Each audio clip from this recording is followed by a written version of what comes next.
Hello, universe. Welcome to the most spectacular wrestling podcast you will find on the internet. You are listening to Tag Me In, bro. I'm Joe Tantillo, and as always, I'm seated next to my terrific co-host, Taryn O'Connor.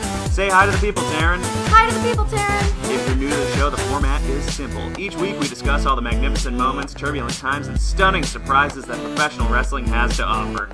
So turn your radio up and your opinions down, because we've got some hot tags coming up NXT, which means next. Give me a hell yeah! I said give me a hell yeah! What's up, universe? It's the J-Lister, Joe Tantillo, coming to you live from Buffalo, New York. We're going to be talking all things Raw today, including Roman Reigns getting pinned by Dash Wilder and Bayley's heel turn, and lots of other exciting stuff. But first, folks, you don't want to miss out on 1 second of Tag Me In Bro content, so go on Twitter right now and follow us at Tag Me In Bro and join our over 6,000 followers in wrestling discussions, debates, follow trains, etc. Now, I hope everyone is excited for the show because it is about to go down in a big way. Today, tomorrow, and every day, we are talking wrestling. First things first, we'll cover the Raw Rundown, where we'll give you our analysis of the most important bits of last night's show. After that, we've got our Hi to the People segment, where we engage the audience on various topics through polls on Twitter, and we want to know this week your view on who should be the number one contender to the Intercontinental Championship. After that, we move on to our main event, where we'll be talking about the question on everyone's mind this week, and the question on everyone's mind this week is, does swearing make wrestling better? Question mark. We will then, of course, close out the show the same way that we do every week with our Stars of the Night. But first things first, let's get to that Raw Rundown. Woo!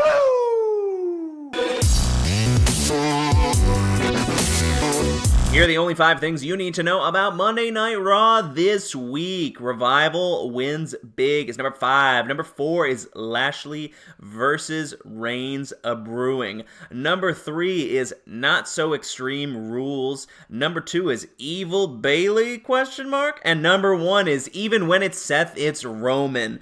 So let's break it down all the way through the town for you. That was so dumb, but I'm keeping it in. Anyway, Revival wins super big this week. They had a tag team match once again against the team of Bobby Lashley and Roman Reigns, the big dog and fake Brock Lesnar, and they got the win. In fact, not only did they get the win, but Dash Wilder rolled up Roman Reigns, of all people. Roman Reigns, who does not lose, and you can call it a screwy distraction victory if you want, but it was pretty clean. So there you go, Revival. Everybody, we complain all the time about wanting to light that spark to ignite the fire that is the Revival, who are the top guys.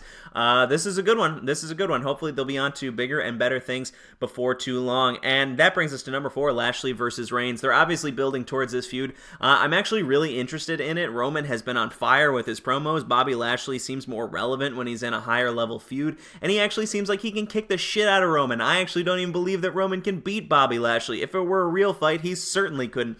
So we will see. This is much better than Roman versus Jinder and Lashley versus Sammy. It feels more fitting for both of these guys.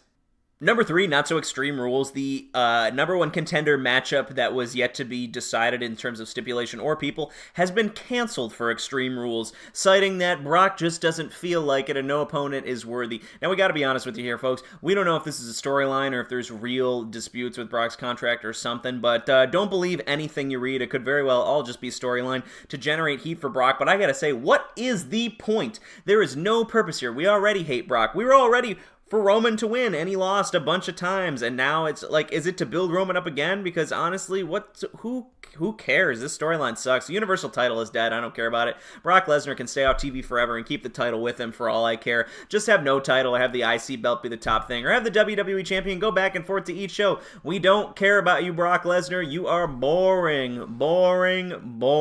And Roman Reigns, I'd rather watch you all day. In truth, I would. Which brings us to number 2.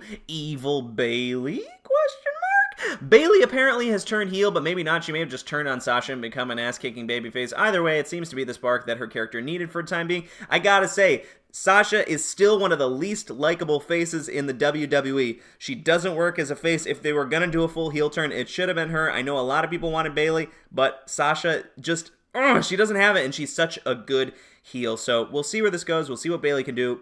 We'll see if it's a proper heel turn, but I am hesitant at best. And number 1, even when it's Seth, it's Roman. This is the 3rd time Roman made the list this week, which tells you that it was another classic episode of Roman Night Reigns. Seth Rollins had his rematch against Dolph Ziggler for the Intercontinental Championship, which he lost after some Drew Galloway running nonsense, and Seth was... Actually, he didn't lose. He won the match. He just did not get the title back. And then Roman came out to help him because why not Roman?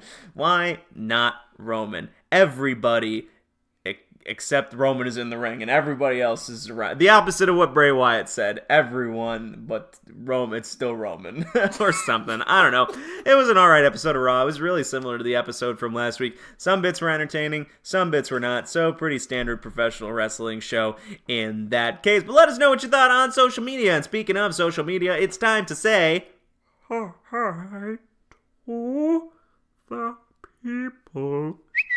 This week on Hi to the People, we want to know your thoughts on who should be the next number 1 contender for the Intercontinental Championship now that Dolph Ziggler is undisputed. And we will put up a poll and run it for 72 hours. You know the deal. You can vote at us by tweeting us using the hashtag HotTag or emailing us at tagmeandbro@gmail.com if you still use electronic mail. If you use a Raven as Thor does, just send it along and we will probably not get it and you wasted your time. Anyway, eager to hear your thoughts on that. And every week we read out some of our favorite responses, so maybe you'll get yourself on the show. And now let's talk about the results from last week's topic, where we asked you, will Ronda serve her full 30-day suspension or will she return early? 60% of you said an early return, meaning 40% of you said full-time, for those of you that can't do the math like I can't. And as far as good responses this week, most people were just speculating on whether or not she actually had crap to do or if it was storyline, but none of it was that interesting, so let's be a little better with our responses, people. Come on! You gotta bring us the goods so we can deliver it right back to you in this format. Anyway, we love interacting with you guys on these polls, so please do vote. Let us know what you think, and looking forward to seeing who you guys believe should be Dolph Ziggler's new number 1 contender. And now it's time for the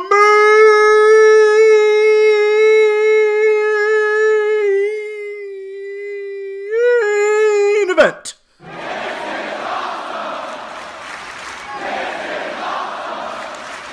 This week in the main event, we're talking about, does swearing make professional wrestling better? As always, I'm joined by my co-host, John Tantillo, my real-life bro from the same Mo, at BFLO Codebreaker, like Jericho's finisher, on Twitter. John, say hi to the people. Hello. Oh, you gotta say your thing. Hello. No, that's not the right thing. Say the thing. It's me. It's JJT.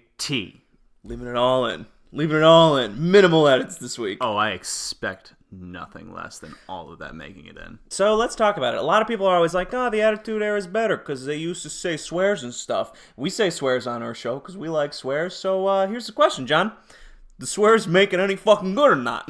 I think they need to use more dingle hoppers. Drop the dingle bomb every now and then, you know? If you ain't dropping dingle bombs out there, you won't even know what custom was. So this is gonna be a weird main event. If you're not feeling this vibe this week, we'll see you next week. The conversation that actually sparked this main event is something that I'd like to talk about because we were just, chatting it up in the kitchen, talking about the Attitude Era and whatnot, and all the things that people complain about, people like, and what they wish would come back and what they wish wouldn't. And I was talking about how great would it be if, say... Wait, you gotta... I know exactly where we're gonna start. You gotta rewind. So sorry to cut you off, but so a lot of people are always like, oh, the Attitude Era was so great, and people were so tough, and promos used to just have more gusto. See, it feels weird to use the word gusto, and it doesn't matter. Anyway, so I was saying like, oh yeah, you know what? You know what sucks is like in the Attitude Era, like when people lost or looked weak, they just come out and cut like a fire promo and like be right back. But you can't do that nowadays. Like Roman loses to Brock Lesnar twice in a row, and he has to just be like, "Well, I didn't really lose, did I?" And everyone's like, "Shut up, you lost." Like you lost, but like, and so this is where John comes in. John, Yeah, so I was saying, how great would it be if, say, we ended up getting Roman Brock again, and Roman loses again. and Roman loses again, but then the next night on Raw, it's just the show opens, it's Brock, Paul Heyman's doing a promo or whatever, and then Roman's music hits, and Roman Reigns comes out, microphone in hand, just steps right out onto the platform and just goes, "I fucked your wife," and then that's the episode, and the watermark comes up, and that's the whole episode. Just so stupid. wouldn't that be great? It would just be so great. It would just be. It would just be. And Brock just standing there like jaw agape, just like Roman's just, "I fucked your wife." so stupid.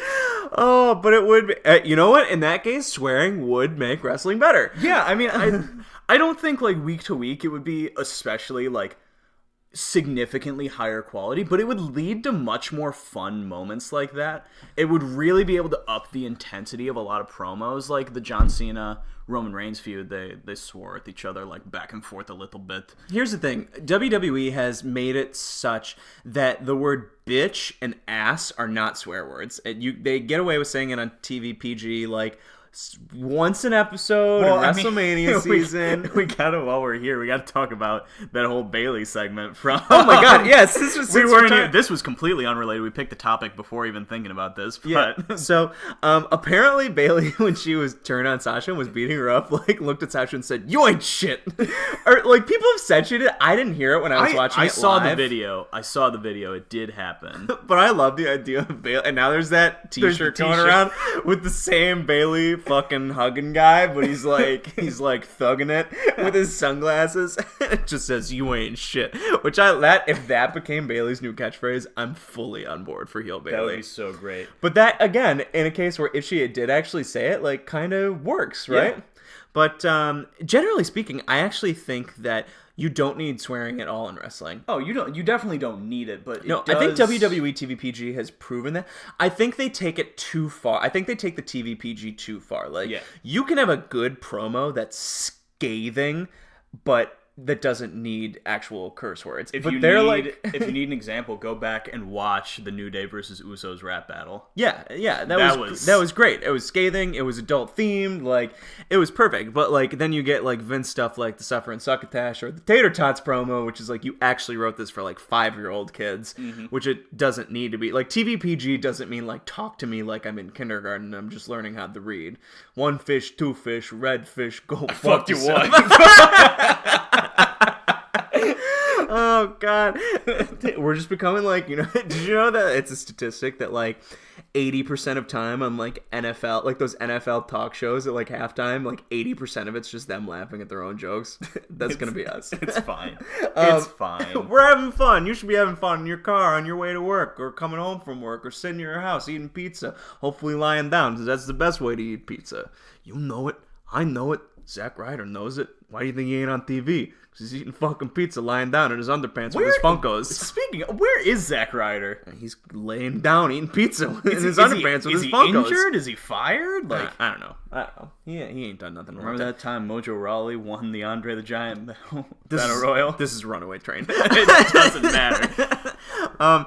Anyway, back to the conversation. I do think that generally speaking, you actually don't need swearing at all. I know we've been really goofy and saying how funny like it can be, but I think it takes much more talent to deliver a good promo without feeling the need to say "go fuck yourself" or "you're a bitch" or "ass crack" or whatever, whatever swear words the kids are using these days. Finn Balor's ass bruise. Yeah, dingle hopper. I'm telling you, drop the dingle bomb, viewership will go up.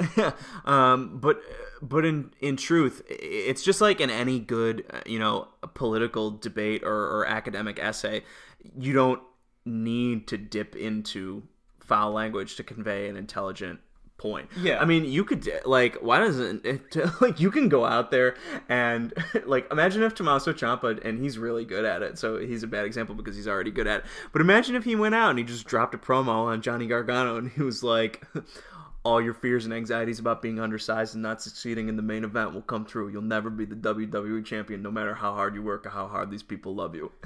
That would be fucking devastating! By the way, I fucked your wife. Oh, Jesus.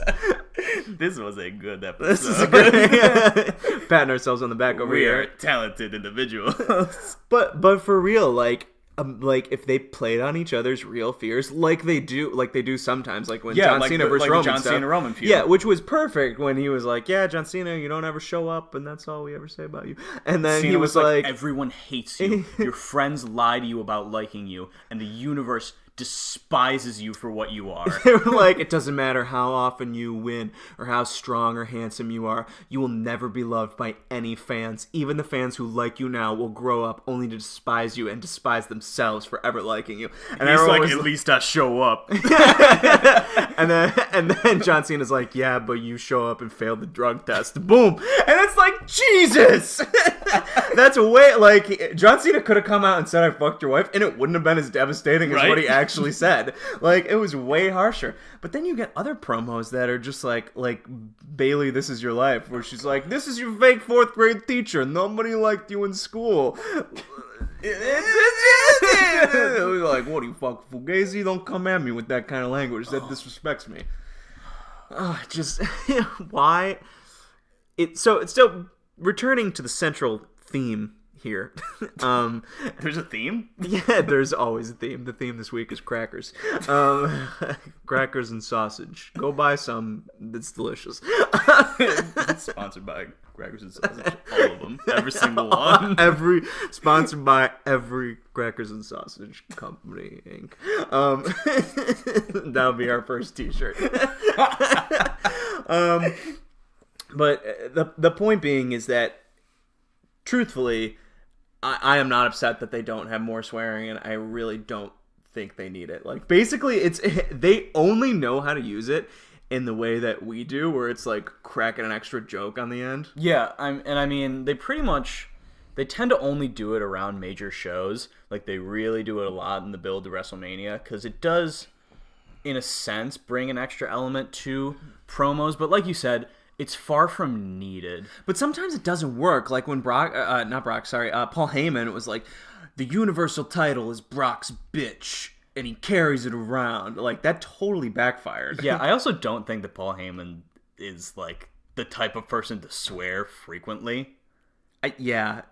Like, Paul Heyman seems like that kid in, like, 7th grade who, like, learned swear words but uses them, like, in the wrong context. Yeah, it doesn't seem to fit at least his on-screen character. He's more than good enough to cut promos without swearing. Well, because he can do those, like, scathing promos where he rips you apart, like when he was, like, talking about Samoa Joe and, like, how tough he is and how bad he is and how, like, but, like, he still couldn't beat Brock and he still didn't have what it took to be, like, the main event guy in the company. But someone like Brock, on the other hand, whose only catchphrase is "Suplex City, bitch," like, that's his thing. They give him that because he can't do nothing. anything. He has nothing else. Well, that's truthfully it. Like, curse words are a tool for the less capable, and if it was allowed, like, if you were allowed to use them, you'd have probably some better promos from people. Well, not necessarily better, but more intense and more cutting, perhaps. But, like, the people who are already delivering good promos, it just wouldn't be fair. I mean, let's say you gave it to, like, the lowest of the low. Like, let's say Vince was just like, "All right, Sin Cara, go out there, say whatever you want." Like, would that benefit him if Sin Cara just came out and was like, "Fuck you, and fuck you, and fuck you"? Everyone here, Andrade Cien Almas, we were friends from before times, but now you talk to me in a way that I don't like that talk. So yeah, fuck you, and fuck Zelina, the girl that comes with you. We don't like her either. So that's That was Sin Cara. That was Sin Cara, ladies and gentlemen. Please listen to our Sin Cara interview. Sponsored by every Cracker and Sausage Company. Should we turn it off? But no, we gotta keep going. We gotta power through. This is good. They like it. They haven't turned it off by now. We don't know that!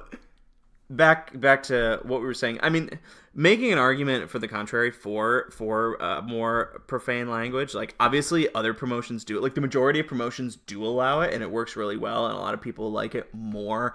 People want to watch R-rated movies and adult TV shows, but that.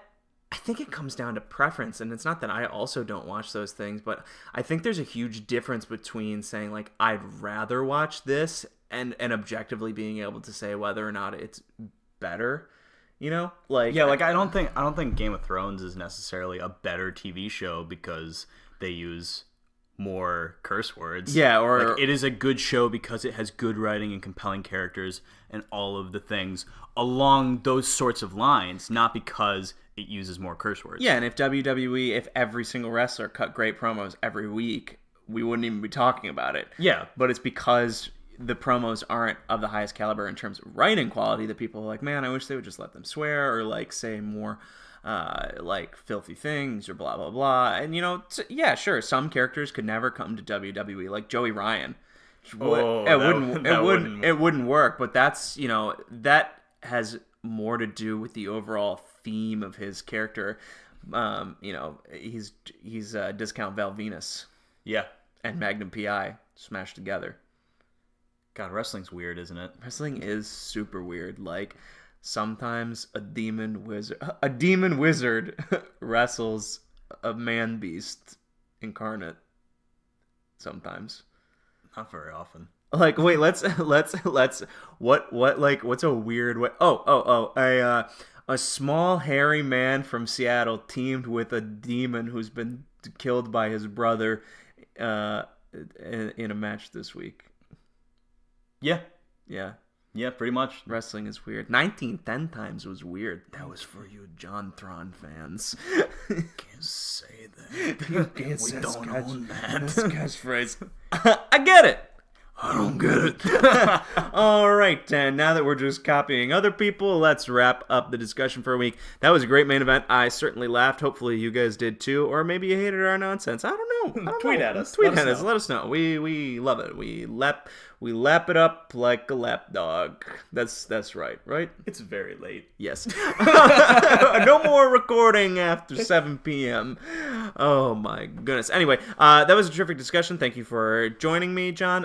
And now we will finish the show the way that we do every night with our Stars of the Night.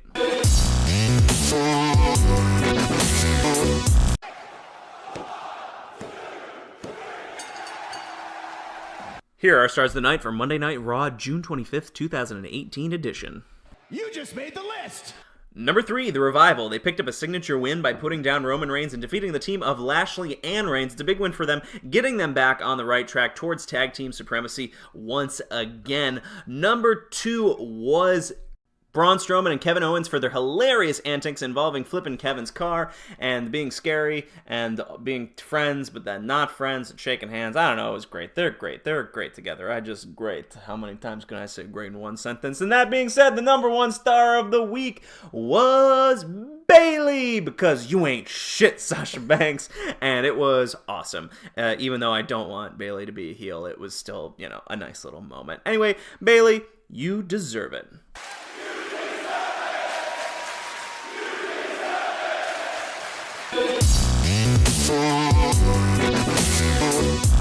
Well, that'll do it for us here at Tag Me In Bro. Be sure to follow us on Twitter at Tag Me In Bro and subscribe to the podcast on iTunes, Podbean, TuneIn, Google Play, Stitcher, iHeartRadio, YouTube, and now, for the first time ever, Spotify. So all you Spotifyites can listen to us on that platform. As always, we're eager to hear your thoughts, comments, questions, answers. So please let us know what you liked, what you hated, and what you can give a fuck about. And if you really, really, really, really like the show, please drop us a 5-star Frog Splash review on any platform that you listen to our show. For my co-host, John Tantillo, I've been Joe Tantillo. Thanks for listening to Tag Me In Bro, and we will see you tomorrow for SmackDown Live with Team Less Little, Less Big. Goodbye, Universe. Goodbye, Universe.